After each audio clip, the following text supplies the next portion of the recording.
What's up, guys? It's Dr. Tim Jackson with another episode of the Boss Body Podcast. Today, I have with us a very special guest, Dr. Marcos D. Andrade. He's an MD, MBA. He's a biohacker, functional medicine, regenerative medicine specialist, constantly learning.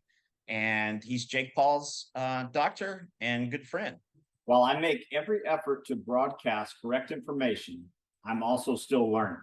I will double check all my facts, but realize that healthcare is a constantly changing science and art. One doctor or healthcare provider may have a different way of doing things from another. I welcome any comments, suggestions, or correction of errors. I take no money from supplement or device companies. By listening to this podcast or reading this blog, you agree not to use this podcast or blog as medical advice or to treat any medical condition in either yourself or others, including but not limited to patients that you are treating. Consult your healthcare provider for any medical issues that you may be having. This entire disclaimer also applies to any guests or contributors to the podcast or the website. Under no circumstances shall any guests or contributors to the podcast or blog or any employees, associates, or affiliates of the Boss Body podcast be responsible for damages arising from use of the podcast or the blog. This blog or podcast should not be used in any legal capacity whatsoever, including but not limited to establishing the standard of care in a legal sense or as a basis for expert witness testimony. No guarantee is given regarding the accuracy of any statements or opinions made on the podcast or the blog. Welcome to the show, Dr. D. Hey, how are you guys? Thanks for having me, and honored. Hopefully today we can bring some value to your listeners. Yes, so I came across your work about 5 or 6 months ago, and I was intrigued because you seemed very humble, but you were also speaking the truth. And humility is lacking in the medical profession, right? There's a lot of dogma, and so I found that to be refreshing. And also, you were talking about the immune system, the TRIM trial, which we were discussing before we started recording, and it stands for thymic rejuvenation and insulin mitigation, correct? Yeah. And so let's talk about the thymus gland. Most people know it's important for the immune system, but what are some ways we can rejuvenate the thymus gland, and why is that important? Yeah, so you're actually starting off with something I absolutely love talking about, which is the thymus gland. Even our staff here, our clinicians here, I always tell them, hey man, open the door with the thymus gland. Start talking about the thymus gland. Give people this little like mind trips, like, hey, the thymus gland, and people like, what, the thyroid? No, I said thymus gland. The thymus what? Right. So my clients will say that many times. So yeah, so for listeners, not the thyroid, we're talking about the thymus gland. And if you want to do something fun, I do this with clients sometimes. Like I tell them, take out your phone, go to Google search, put thymus gland system or whatever, something like that, and then hit images. And then you're going to see that in the same way that the brain is the center of the nervous system, the heart is the center of the circulatory system. The thymus gland, when you hit images, it's like it'll show you your lymphatic system with your lymph nodes and so forth, and they kind of all converge to the thymus gland. So it almost looks like the center of your immune system. So the thymus gland it's involuting as you age, and then some of the ways that this TRIM trial, for example, was able to slow down the rate of aging of, if I'm not mistaken, 9 males by 2 years. It's one of the first studies, and I mean, and you guys could find this on clinicaltrials.gov. It's on the government's website, etc. You'll see that they used this trial specifically. They used DHEA, which is dihydroepiandrosterone, which is a hormone part of the cholesterol synthesis cascade, and then they used growth hormone, which has been ostracized for many years. I'm a big fan of optimizing your growth hormone levels. I could talk 3 days about that. And then they use metformin, which I'm not a big fan of, but they use metformin for the reason to mitigate insulin, to lower insulin. So, but there's, I think, other also great ways to help potentiate the thymus gland, not let it involute. Right, absolutely. I remember seeing a study from an A4M conference a couple of years ago, and it showed a person's thymus gland scan before treatment, and then a year after receiving treatment with growth hormone, it doubled in size. to your That's point. great. And I mean, it gets so demonized. When I had Kent Holtorf, Dr. Holtorf on the show, he said a lot of people will say growth hormone causes insulin resistance. He said it will raise blood sugar, blood glucose slightly, but it's not clinically significant. And because it's helping to strengthen the thymus gland, it's anti-aging and it's going to help fight infections. And so, in a sense, you could argue that it helps prevent the C word, right? Oh, yeah, absolutely. No, no. More than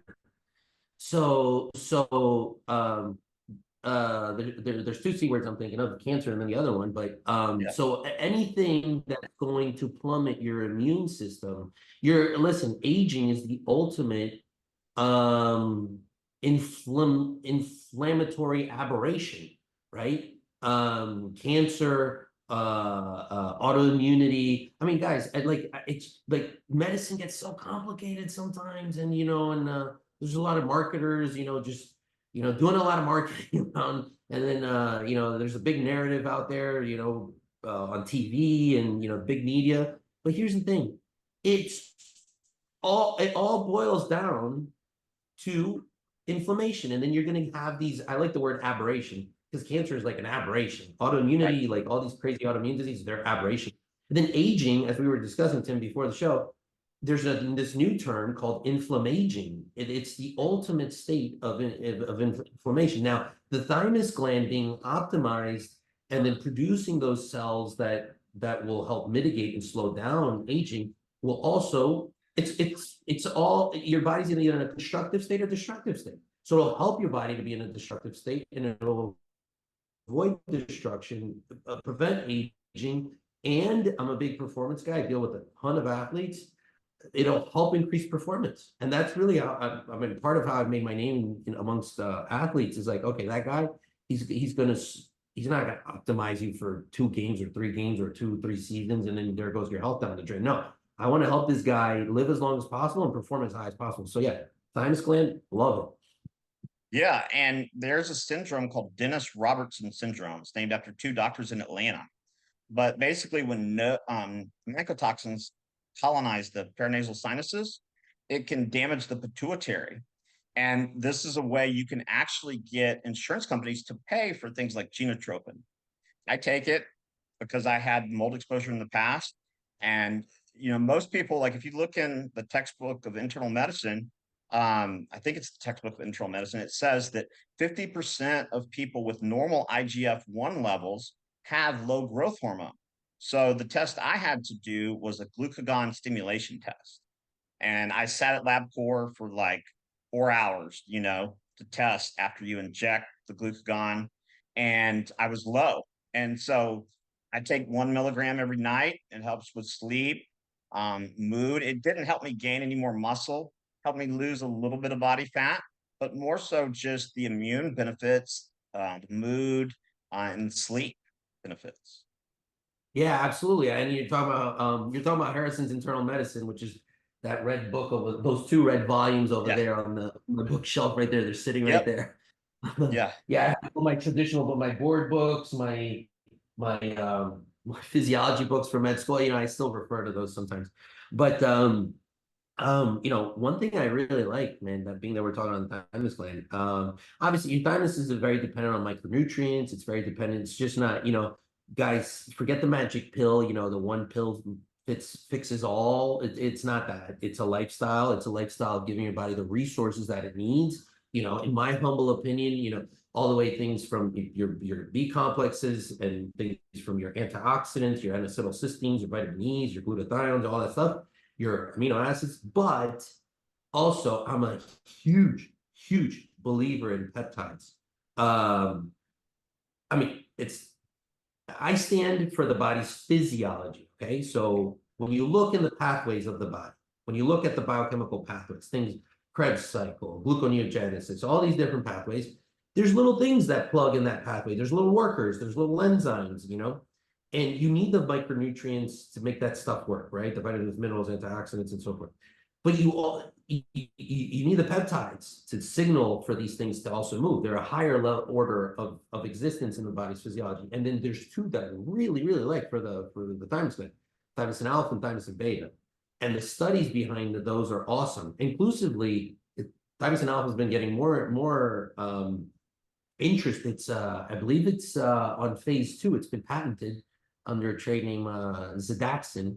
So I'm wondering what they're going to do with that, if they're actually going to use it or just patent it and take it off the market. Blocking patent. But yeah. You still there? You froze for a second. Say that again. Oh, a blocking patent. Yeah, Dr. Zach I'm Bush, here. he I'm talks here. about in his research like 10 to 12 years ago, he was doing a study and he found a derivative of vitamin A had very potent anti-cancer properties. So he gets on the phone with one of the pharmaceutical companies and he's all excited and he was kind of naive at the time. And they asked him like, well, so what do you plan on doing with this? And then basically they hung up on him and he tried calling them back. They don't answer. He goes like 2 days later to his advisor and he was like, you should never have called them. Like they're looking at a blocking patent. Like they're going to take it and have control over it, but it never sees the light of day.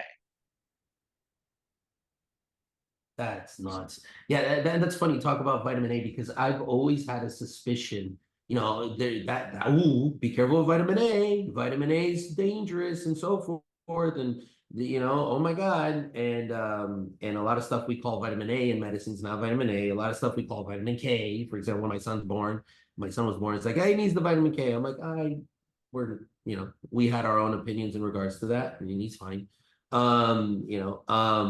So, but the same thing with vitamin A. And vitamin A is awesome. Actually, Dr. Mercola today, I got, on his newsletter, I got his newsletter today. He's also a friend. And he actually talked about vitamin A and its anti-cancer properties. It's funny. I was like, hell, when I got it this morning, I'm like, let's go. Let's talk about vitamin A. It's awesome. Vitamin A is phenomenal. Yeah, and if you have the BCMO1 polymorphism where you can't convert beta carotene into retinol palmitate, then you need to get your vitamin A either supplementally or from organ meats and things like that. And Dr. Dietrich Klinghardt, he uses very high doses of vitamin A for a short period of time, to address a high viral load, stealth pathogens, and then he'll lower it down. It broke up a little bit, but I think I understood what you were saying. Yeah, on the pathways of vitamin A, and yeah, it's phenomenal. Here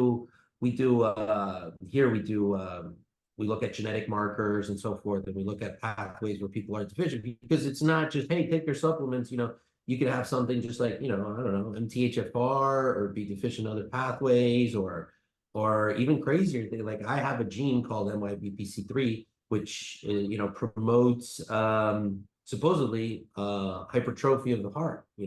So but doesn't mean I'm going to let it do its job. Right. I'm going to do everything I can and do proper supplementation, lifestyle management, etc., to not let that gene do. Yeah, and that's the power of epigenetics and the beauty of epigenetics, right? It puts us in the driver's seat of our physiology. So it's not genetic determinism. You have this gene, you're going to get this condition. It's okay, watch these pathways, make these lifestyle changes. I have polymorphisms and insertions and deletions in the clock gene. So I'm very sensitive to blue light at night. So I don't try not to work, past like 5:30.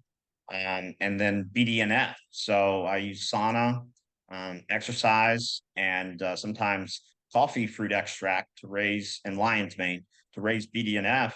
And butyrate, actually, I came across a paper a couple of years ago showing that butyrate can raise BDNF and help the gut-brain axis. So I've used it in people with, chronic traumatic encephalopathy, acute concussion, stroke, TBI, because it helps if you mitigate inflammation in the gut, the saying fire in the gut, fire in the brain. So along those lines, to your point about thymosin alpha 1, do you think they're going to jack the price way up and make it inaccessible for most people? Oh yeah, I mean, with those kind of things, I have not. I mean, not forget my opinion. Usually that's the pattern that you see. There's things I don't get, like certain diseases, people that are born like, I don't know, Wilson's disease, and where they have a defect in processing copper, etc. And the medications for that are like absurdly, like outrageously expensive. I don't understand that. It's like, why would you do that, man? It's not, Right. yeah, it's big pharma. I remember back in the day, like around 2008, 2009, I'd been taking omega-3s since 2005. And, all I heard was they don't work, they don't work, they don't work. And then Lovaza came out where they bill your insurance for, back then it was $250 a month. Same thing you can get for $40 to $50 a month over the counter. And oh, suddenly it works like magic. Yeah, yeah, 100%. There's even a study. Um, it's not a good study, but I can't remember the details of the study, but it's there, showing how omega-3 can cause AFib. So it's there. If you pull it up on Google Scholar, you'll find, and it's flawed. The study's flawed, but it's like, okay. Yeah. I read a great quote. It was a former editor, I think, of the New England Journal of Medicine, and she basically came out and said the journals are now just advertising machines for the pharmaceutical companies. Like, it's not science. People think it's objective science, and it's simply not. Listen, Tim, I've been wanting to do this post for a minute on breaking down stats, medical stats. For example, how do they report the success rate of statins, right? They don't use absolute risk reduction. They use relative risk reduction, right? So, I mean, the delta, if one could visually see the difference between reporting, absolute risk reduction or relative risk reduction, the name says it's relative risk reduction. So it is completely bonkers when they report these results. I mean, this we would need a little bit of a whiteboard and so forth, and to kind of get into it, but just to give the listeners an idea. I mean, and you guys could probably find some cool YouTube videos explaining the difference, etc.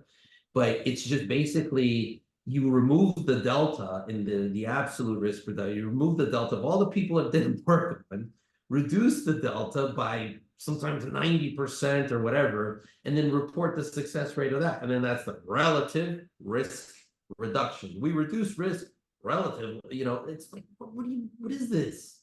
What is this? It's like, Right. it's all these bells and whistles that get approved. It's like, come on, man, this isn't cool. And then medicine's predicated on that. There's a lot of statistical tricks, like a lot of medical statistical tricks. I mean, I worked in research for a full year, and I was like, I'm not about this, man. I'm like, no way. And I won't get too much into detail in this one conversation I had with my boss at that time, but I was dying. I was doing research in a metabolic institute. I won't say the name of the institution. They're massive. And man, I wouldn't shut up. I wanted to do research on fasting, right? As I told you in the beginning, before we started talking, I grew up Seventh-day Adventist, which is a blue zone, right? And fasting's always been huge. I've always listened to, fasting. I'm like, hey, this is Metabolic Institute. I was like, you guys are, and I was like, they haven't published anything on fasting. I can't find, let's do fasting. I'm like, I think I had the greatest idea. I know, naive at the time too. The guy pulls me aside and he's like, he looks me dead in the eyes, like about like one of those, I'm gonna kick your ass kind of looks. Like, Yeah. I'm from Newark, New Jersey, man. I've had a few people stare me down in the face, growing up, I'm like, oh, okay, his body energy is a little different. He's like, listen, put his finger in my face. He's like, you publish about our research and our drugs. Do not publish about anything else. And he's like, and then he said the weirdest thing to me. I promise. He said this. He's like, are you crazy on publishing about fasting? You're trying to get the world to skip meals. If they skip meals, it'll crash the stock market. I was like, okay, that was weird. That was a weird comment. Yeah. I'm like, I think he was trying to, give me a financial comment mixed with medicine, but I was like, and he walked away. And I was like, I was so deflated, so deflated. I was like, man, I was so sad after that. That was one of the biggest pushes I had also to quit the path I was in. Those few words. And people think these things when you tell these stories that it's conspiracy theory, but it's not. As two people have been on the inside. I mean, even my textbook, you open the cover, sponsored by Pfizer, sponsored by Merck. Why would they be sponsoring the books? Well, then they control the information. Like Dave Matthews says, when they own the information, they can bend it all they want. Of course, and I mean, and a lot of our clients, we don't really call them patients, but our clients will come in and say, "How come my other doc doesn't talk about this? How come?" You know, and I'm like, "Listen," and I never ever will ever want to attack other physicians. And I don't like that. I don't like that to see that game out there, and I pity it. And as we were discussing before the show, I believe in science and having non-emotional scientific conversations and freedom, man. I stand for freedom, good values, you know.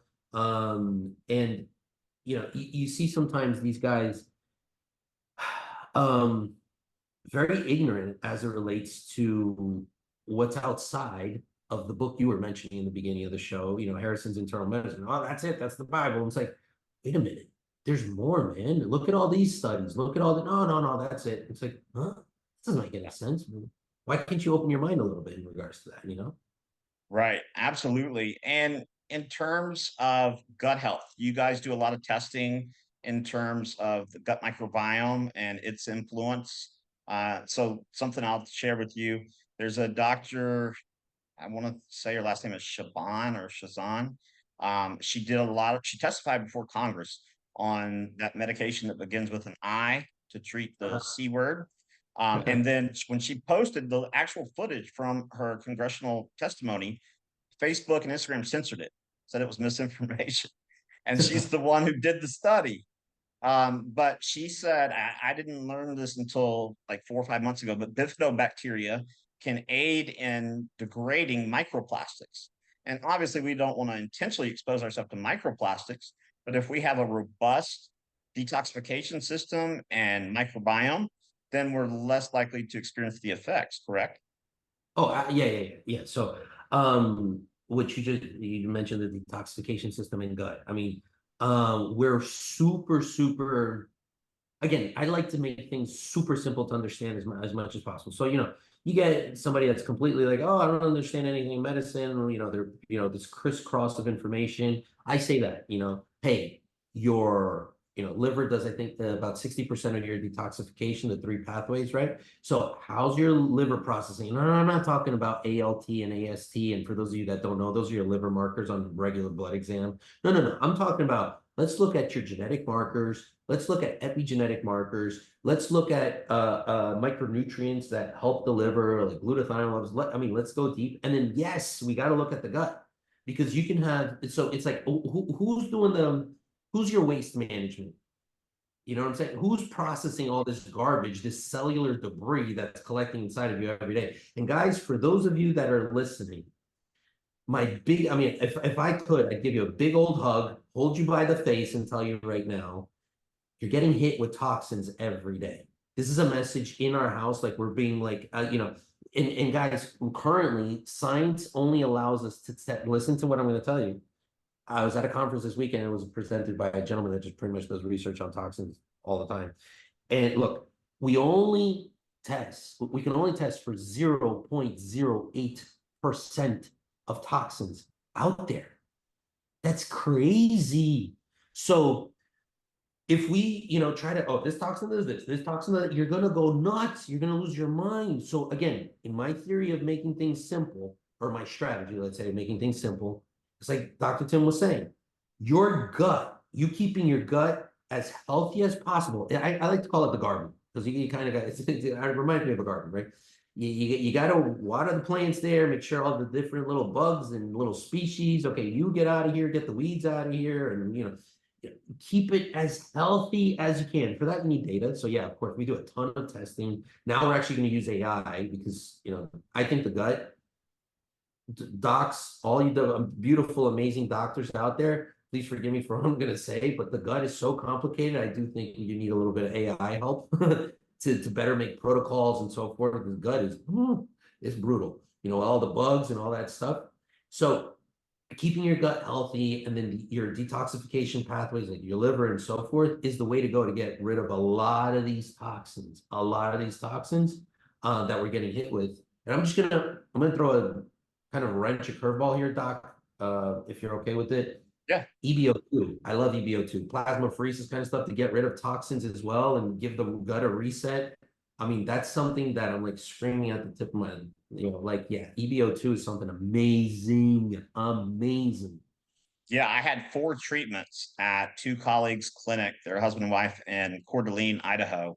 And so I've had 10 pass ozone and I've had the EBU or EBO2. And I would say the 10 pass ozone kind of whacks the pathogens over the head more. But the EBU, from what I experienced and what I'm told, it lasts longer, and it's a little more subtle. The first time I didn't get any foam in the canister. The second time it was like filled to the brim.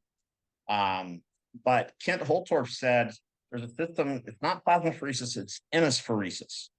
And he said most people will need about 3 treatments, and it filters more than the traditional plasmapheresis.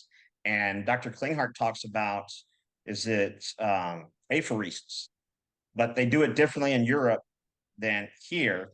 But Dr. Holtorf is supposed to be getting the machine, at his clinic in Los Angeles, and he said that he does a lot of the EBU, or he does some EBU, 10 pass ozone, but this new technology, he said it's going to really help, like you said, reset the system because there's diminishing returns. Like if I put gas in my car and I try to drive to California, I got to refill it, right? So a lot of traditional allopathic doctors say we have built-in detoxification mechanisms. That's true, but when you're exposed to 140 something thousand chemicals every day, then they're overwhelmed, they're overburdened. It's like you trying to work 5 doctors' jobs. You can't see all those patients, right? No, and look, yes, we do have detoxification pathways, and what do they teach us in med school? Wait, there's a term that I'm like, okay, all right, buddy. Wait, what is it? Immune tolerance, right? They teach us, there's the body and all that stuff. And it's like, oh, wait. And all these PhDs, all these academia guys, I actually, there's one guy, he has a lot of followers on the internet, and I used to follow him, and he's posting saying, it's a fitness academic guy. And he's posting talking about like, oh, it's okay to, with a cancer researcher friend of his, he's like, it's okay to have a little bit of, he gives an example of a diet, which is completely all processed foods. And he's talking about the toxins, where it's like, he's saying it's okay. And it was an attack to a friend of mine that's actually been on your show. And I mentioned his name before to you, the show started. And I defended my friend that's been on your show. I'm like, wait, are you guys nuts? You're saying it's okay to have these toxins and so forth? And the cancer researcher, the academia that spends his day in PDFs, and God knows who's paying him to write those PDFs, right? Doesn't talk to real people, doesn't see real blood work, maybe sees a few, doesn't see like thousands like we've seen here. And it's like, wait, so you're saying it's okay to have, this and this and this, just be it's processed, and they're giving the premises of toxicology that those makes the poison, and the government says it's okay to have X amount of micrograms per unit weight, whatever. It's like, guys, stop. Nobody knows all the toxins that are out there. Nobody. You're getting whacked so much. The toxin burden is so high in you, as to your point, Dr. Tim. It's so high. It's so high that nobody knows. There's no PDF. All right, there's no research out there that understands. And then the only thing I know, look, I'm not a dumb guy, but I'm also not, like the smartest guy in the world. I'm a big common sense guy, and I've had to bust my butt more than people can even imagine to get all this information in my head. So I try to keep things always very simple. Yeah. When I look around and I look historically, the last 100, 200 years, I'm going to use that word again, all these immunological aberrations are just becoming more prevalent, more prevalent. Autism, 1970, 10,000 kids. Now, the CDC just adjusted to 1 in 32 or 133 or something like that, right? 3 years ago, it was, no, sorry. They just adjusted this about 1 year ago.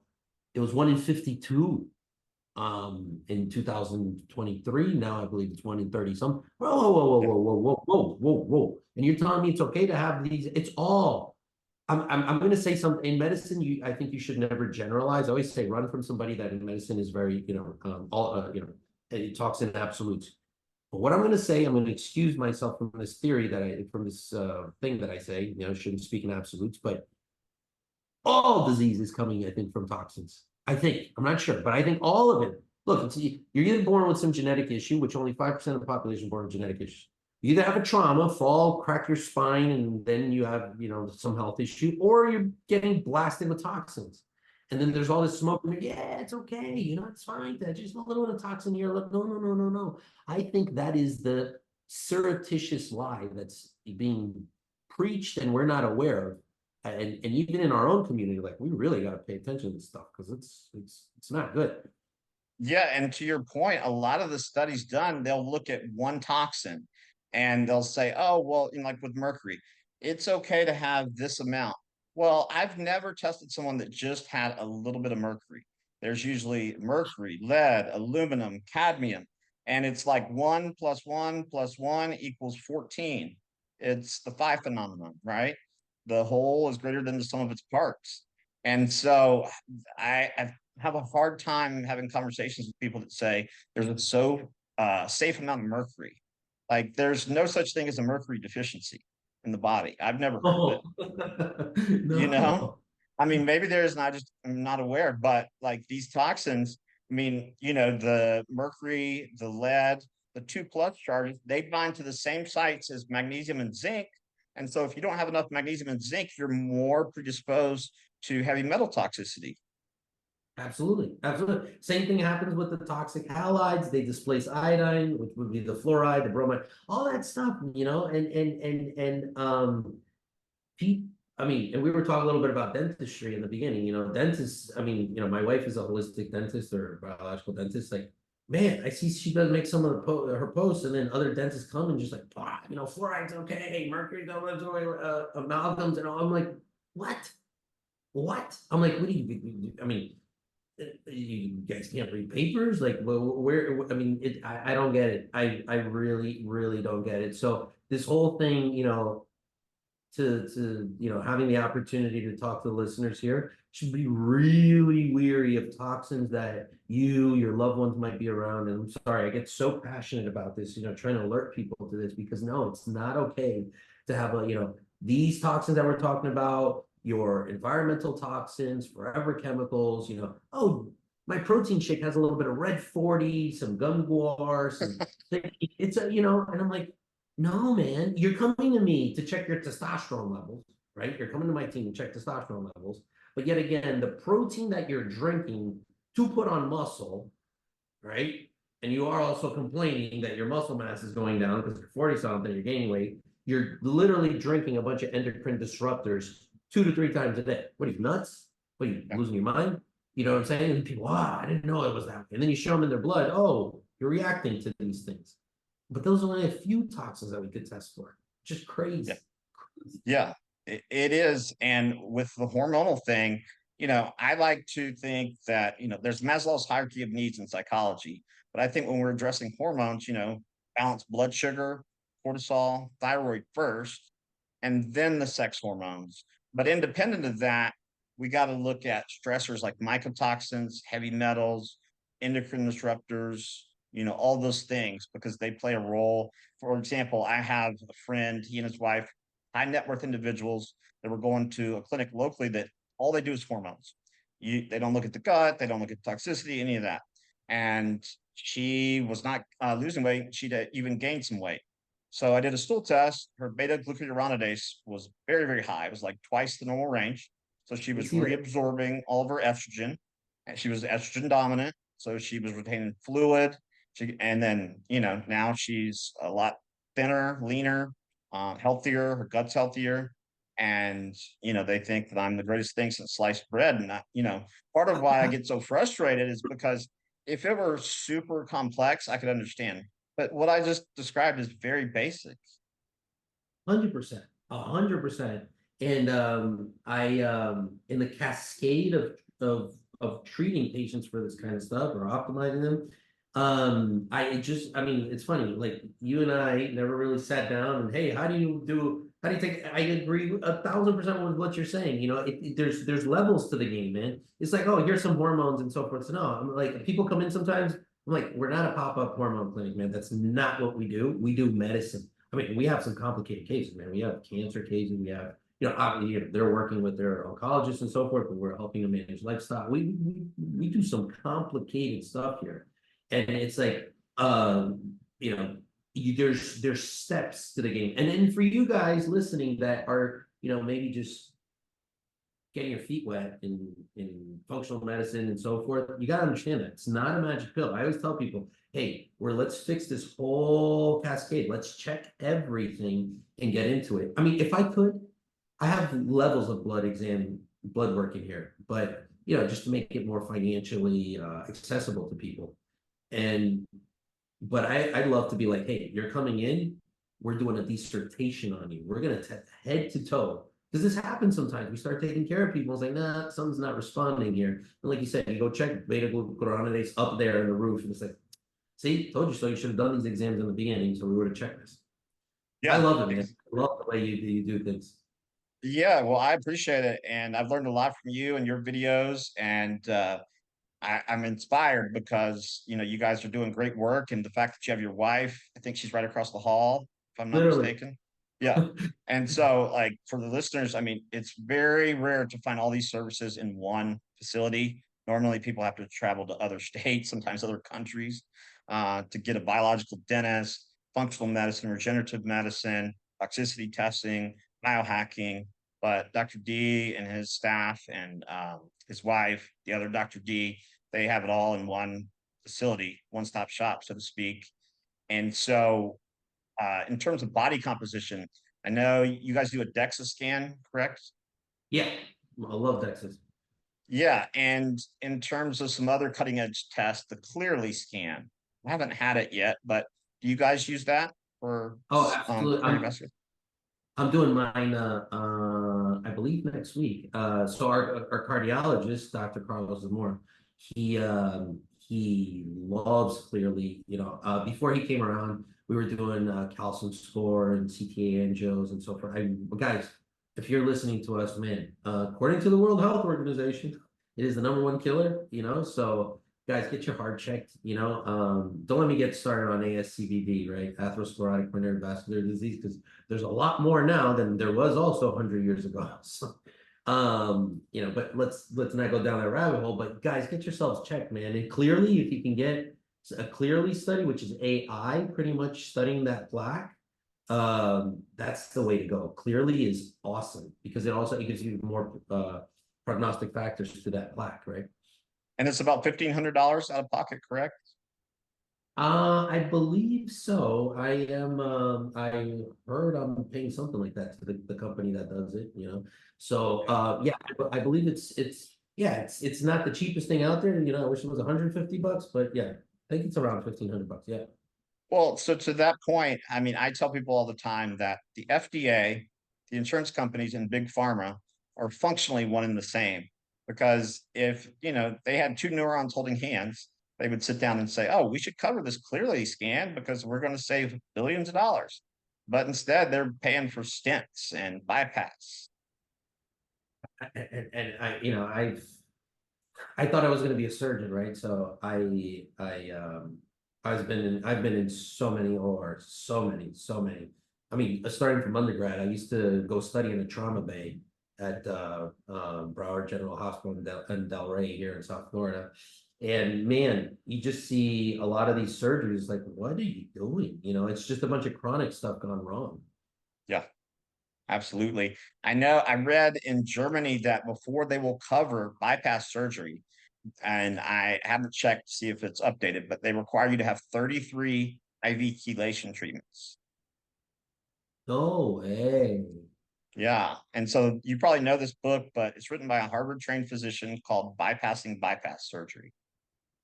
No, I'm not familiar, but we do chelation therapy here. I actually do it myself. I formed a little bit of plaque about 2 years ago, and you're talking to a guy never drank alcohol, no drugs. The only thing I ever took in my life was Adderall. When back in the day, I got diagnosed with ADHD in second year med school or something. I took that stuff for like 6 months. Like my body does not know what any of these chemicals are or anything like that. It's literally the only bad chemical I put in my body. And all of a sudden, it popped up with a little bit of plaque. So I started doing chelation therapy, and my calcium score went down. So, which was Awesome. pretty freaking cool. Yeah, it was cool. It was cool. Chelation, vitamin K2, The endothelial glycocalyx, supplements like arteriosil. Do you guys look at the glycocalyx? No, that's not an area that we've touched base on too much. I mean, because here there's there's 1, 2, 3, like 6, now maybe 7 clinicians. So every time we want to put something new in, like right now we want to get more into the EBO2 game. It always takes us a minute. So yeah, I've Yeah. been looking at that, and it's super promising. I think data for optimizing patients. Yeah. Yeah, absolutely. So what's something you know today that you wish you would have known, say 10 to 12 or even 15 years ago? I wish I would have known how the system works. I spent a lot of years chasing the American medical dream, right? And to finally get there, doing research in the institution I wanted to be in, and I really wanted to be in there, man. I got to tell you, on my summer breaks in medical school, I would always go there, show face, do observerships and so forth. And then when you finally get there and say, "Oh man, this is not what I signed up for." So I wish I would have understood how the system and the narrative works, you know. But hey, it's working out. So Yeah, give you lemons, make lemonade. that's right. So, I mean, you're doing great work. Thanks for the work that you're doing. Where can people find you? We're going to post the links, but real quick, where can people find you? Yeah, so right now our website's under construction. We have a pretty simple landing page. It's biohacks.com, biohax.com. And then our Instagram is biohacks as well, biohax, but then with an S, as an S as well. Okay. And Facebook. Yeah. Awesome. Well, thank you so much. And hopefully we can have you back on in the future for some updates from Biohacks. Absolutely. And Dr. Tim, thank you so much. I'm honored to be on your show today, and wish everybody blessings, and everybody to healthier and happier lives, man. Let's live as long as we can and as healthy as we can. Let's do it. I love it. Thank you so much, Dr. D. Have a blessed day. You too.